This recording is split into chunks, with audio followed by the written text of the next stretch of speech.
Right now, Yeah. live on the show, I got Ryan and I got Andrew of Echo Pilot. What's up, guys? Long time no see. I got to ask, first of all, how are the New Year's resolutions going for y'all? It's 2023. Are you keeping true Dude, to them?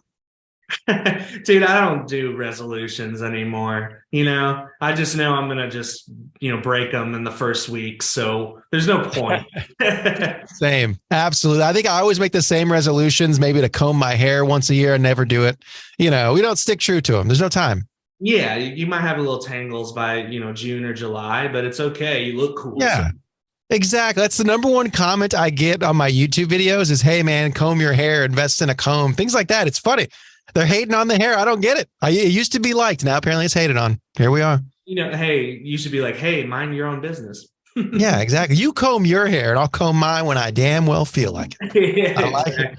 exactly. Well, Echo Pilot, obviously no strangers to the show. You guys had kind of I guess I'll ask you, Ryan, go into as much detail as you want or as you don't want to. But Sure. you guys had a bit of a rocky end of 2022 and have kind of started with a different lineup with a few different members. Obviously, you've got a few of the same guys left, but I know you brought in a brand new guitar player named Ethan and then Andrew on bass. So, what Yeah. exactly happened in 2022 to cause this lineup change? Well, I think Gabe just kind of wanted like a different direction with like his time and energy, which is completely fine. Him and I are on great terms and everything, and he helped this band to where it is now, and we started this band together, but he just wanted to take his energy in another direction, which is completely okay, and I respect him for it, and I just wanted to soldier on. Greg and I wanted to soldier on with this band because we believe in the music and just, we love playing with each other. So we ran into these guys and they tried out, and they just bring such a positive energy to the group. And we have so much fun live, and we just do nothing but crack up at practice. And we're just having a good time. And we have a bunch of shows lined up for this year. So super excited about it. And Drew over here is a killer bass player and I musician. love that. I have this old school Guitar World magazine from 1992, and it's when Gilby Clarke joined Guns N' Roses. And Uh, it says on the front, new blood in the world's most dangerous band. So I'm going to say to you, Andrew, what's it like to be new blood in the world's most dangerous band, Echo Pilot? Um, Dangerous. I feel unsafe. No, it's great. It's these guys have been super welcoming, and it's nice when you get in and immediately it gels musically, but it also just gels just in general. Like just immediately, we're making fun of each other, and we're talking about different bands that we're into at different shows we've been doing, all that. And it kind of just felt like we've been playing together for years, like in the first month or so. Yeah. yeah, So felt that way. Definitely did. And I had known Ethan for a long time. He was in a band called, or still is in a band called Casey Joe and the Friday Night Dads. Oh, nice. They're great, and we played a couple shows together. And I hit him up just asking if would be interested in playing guitar, and he was super into it. And he just gels just as well as Drew does, and has an amazing approach to the guitar. So it's been really fun. We've been having just such a blast. That's all I can say. It's just been fun, man.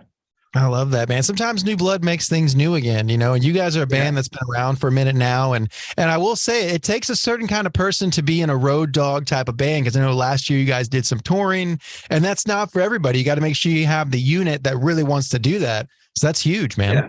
Yeah, we're gonna set up something I think in the spring here to play some out of town dates, and so we're pumped about that. Hit the road and kind of see some different faces out in the crowd, and see who resonates with our music in other towns. So that'll be cool, and just exploring new places is always fun too, especially with people that you enjoy being with.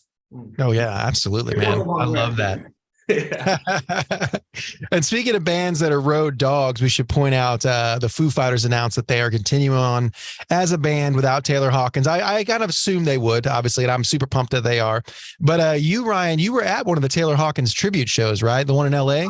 I was at the How Los was that? Angeles one.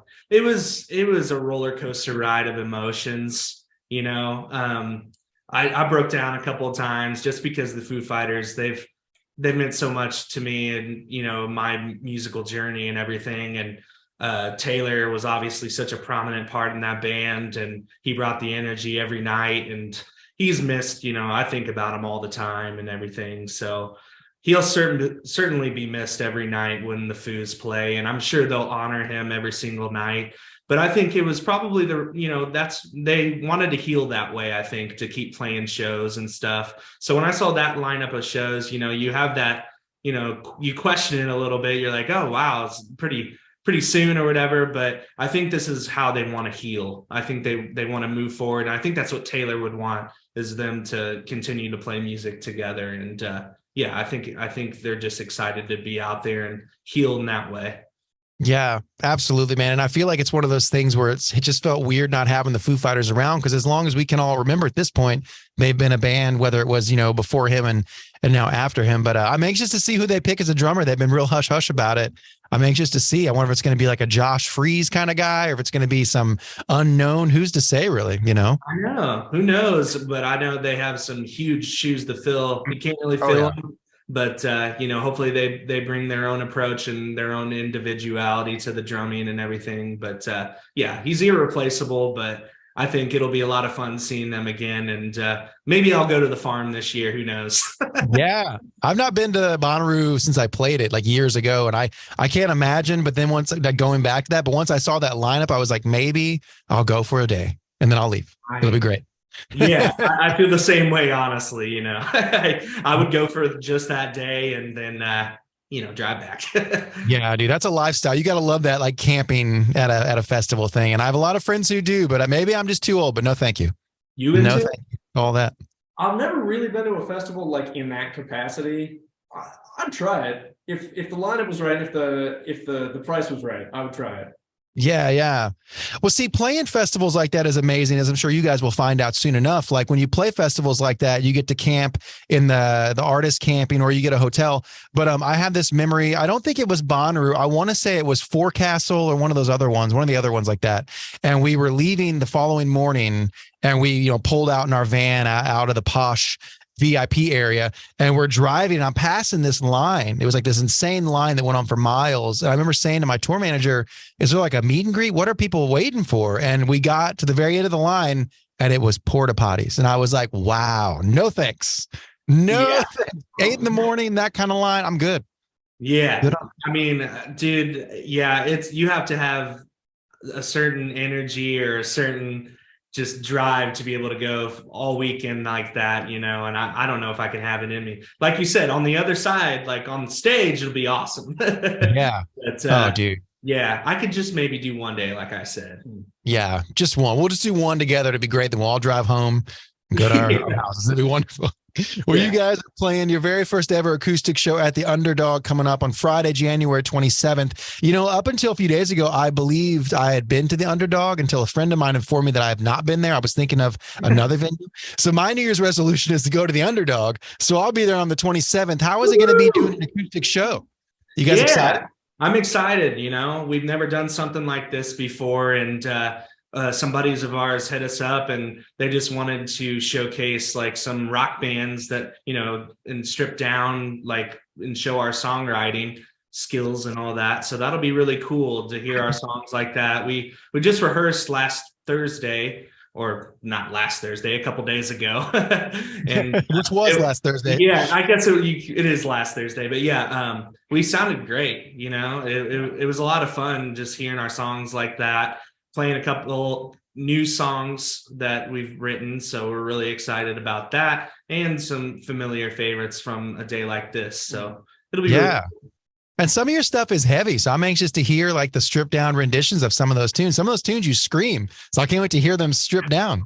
It's interesting because I think the songs work just as well as they normally do, but they're good for different reasons, if that makes sense. Okay. Yeah. Like different things sort of come to the surface when you do them a little softer. Yeah, it's cool. I could see that. Yeah, kind totally. of different stuff. Yeah, the harder stuff that we were like, okay, we'll just try it and see what it sounds like, And then we played it and we were like, okay, that works. All right, well, let's try an even heavier one. And then we try it and we're like, oh shit, it's it's working. So, it's cool. And, and we got a few other shows lined up here for February, and March as well. So looking forward to it, man. It's going to be a lot of fun starting the new year, right? Wow. Yeah, Echo Pilot kicking off 2023 with a bang. I love that. Yeah, it'll be cool to Oh, do something different, man. Something unique to, something that we haven't done before. I love that. Well, Echo Pilot, obviously, Ryan's no stranger to the show. Andrew, this is your first time here. We do a thing here called the 5 random question game. Would you guys like to play with me? Let's do it. Let's do it. All right. 5 random questions, Echo Pilot on the local buzz. Question number 1. What is one trend you'd like to see left behind in 2022? Can be anything you like or don't like. Oh God. Jeez. A certain trend. Facebook. Okay. Current trend? I don't know. It kind of is. It's a very long-lasting trend. What about you, Ryan? Yeah. I'm just gonna go with Drew on this Facebook. All right. I'm here to promote the band a little bit, Yeah. but just like, I'm tired of seeing people's updates on, what they had for dinner last night. Exactly. Exactly. It makes me jealous every single time. Question number 2 with Echo Pilot on the local buzz. So who would you like to see if you could pick a drummer, your ideal drummer? Who would you like to see fill in for Taylor Hawkins on these Foo Fighters shows? Well, funny you asked that because I think Rufus Taylor would be the guy for the job. He's in the band The Darkness now. He's obviously Roger Taylor's son from Queen. Oh, wow. I saw him play Best of You with the Foo Fighters. How was that? It was amazing, honestly. Like they did the live version, so like obviously a little bit longer, and like kind of the dynamics he did were kind of identical to Taylor's, and he was That's just awesome. every single note. So that was really cool. So I'm pulling for Rufus on that. He kind of looks like him. He has the blonde hair, right? I think I've seen footage of that. It's kind of eerie, but Yeah. he's a Right good on, man. musician and drummer. Yeah. I love it. We'll say that's the guy that should probably get the gig. Number 3 with Echo Pilot on the local buzz. I don't know if you guys follow stupid stuff like this, but I do because I have a lot of free time. But they recently brought back Pitch Black Mountain Dew. Are you familiar with that?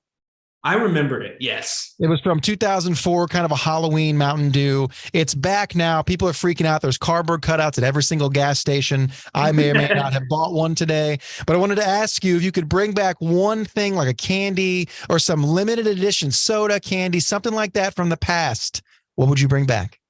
Okay, so as a kid, I'm not exaggerating. Every morning for breakfast, I would have a bowl of Quaker brand cinnamon flavored oatmeal squares. You know those things? Yeah. I swear to God, when I was like 10, they changed the recipe because I had a bowl every morning and I had one. I was like, this is different. And everyone's like, no, it's not. It looks exactly the same. I swear to God, they changed the recipe and it's worse now. It's still good, but it's worse. So I'd like to see the OG square recipe come back. The original recipe. I like that. I like where Andrew's going with that. What about you, Ryan? That's too funny that you said cereal. There's a cereal that I ate growing up called Waffle Crisp. Did you ever have that? Yeah. That was so good. And they don't have that anymore. So if they could bring that back, please. Yeah. I know they brought back the French Toast Crunch, whatever. Bring back Waffle Crisp. There you go. Waffle crisp, then the original recipe of the oatmeal. I love that. Question number 4 with Echo Pilot on the local buzz. So the band The Features recently released a record that they had shelved. It was from 1999 and they put it out a few days ago. And it's just like literally an album from back in the day they never put out. And it's cool to hear what they were doing back then. So I wanted to ask you, do you think it's time to put out music you recorded from 1999 or it's so bad we should leave it hidden on the shelf? That's funny because honestly, like the diehard fans would love to hear what you have in the vault and everything. So, I mean, I think it's cool. I say, yeah, release it, that's where you were at the time. And that's the song that you were writing. So I think it's cool. Like if you hear a little B-side or, like a bootleg or something like that. Yeah, because even if it's bad, you eventually got better and everyone knows it. Yeah, exactly. I love that. I was actually in a band in 2002 or 2001, and we recorded a record with Matt Talbot from Hum. He produced it, recorded it, and we never put it out because we were just pretty bad in our own opinions. And I recently found it, and I want to put it out. I'll put it as a disclaimer.